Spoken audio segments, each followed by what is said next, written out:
പണ്ടൊക്കെ മാമ്പഴക്കാലത്ത് ഒരു മഴ പെയ്താൽ മാവിൻ്റെ ചുവട്ടിലേക്ക് ഓടിയെത്തി മാവിൽ നിന്ന് പൊഴിഞ്ഞു വീഴുന്ന പഴുത്ത മാമ്പഴം പറക്കാൻ ബഹളം കൂട്ടിയിരുന്ന ഒരു ചെറുപ്പകാലം ഞങ്ങൾക്കൊക്കെ ഉണ്ട്.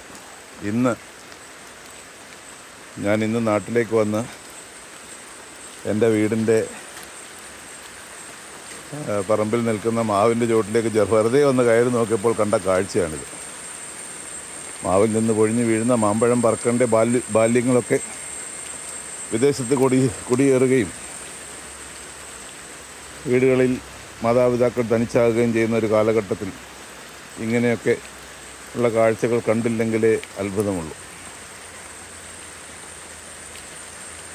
മാങ്ങയുള്ള മാവിനെ കല്ലേറ് കിട്ടുമെന്ന് പണ്ടുള്ളവർ പറഞ്ഞു കേട്ടിട്ടുണ്ട്. ഇന്ന് മാങ്ങയുള്ള മാവിന് കല്ലേറ് പോയിട്ട് മാവിൽ നിന്ന് വീഴുന്ന മാങ്ങ പറക്കാൻ പോലും ആരുമില്ലാത്ത ഒരവസ്ഥയാണ്. നല്ല നാട്ടുമാങ്ങ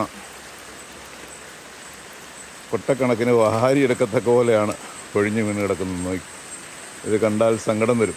ബാംഗ്ലൂരിലാണ് ഞാൻ താമസിക്കുന്നത്. ബാംഗ്ലൂരിലൊക്കെ 180-200 രൂപയ്ക്കൊക്കെയാണ് മാങ്ങ വില കൊടുത്ത് വാങ്ങിക്കുന്നത്. ഇവിടെ ഇങ്ങനെ ധാരാളമായിട്ട് പൊഴിഞ്ഞു കിടന്ന് ആർക്കും വേണ്ടാതെ വേസ്റ്റായി പോകുന്ന സങ്കടകരമായ ഒരു കാഴ്ചയാണ് രാവിലെ നാട്ടിലേക്ക് വന്നപ്പോൾ കണ്ടത്.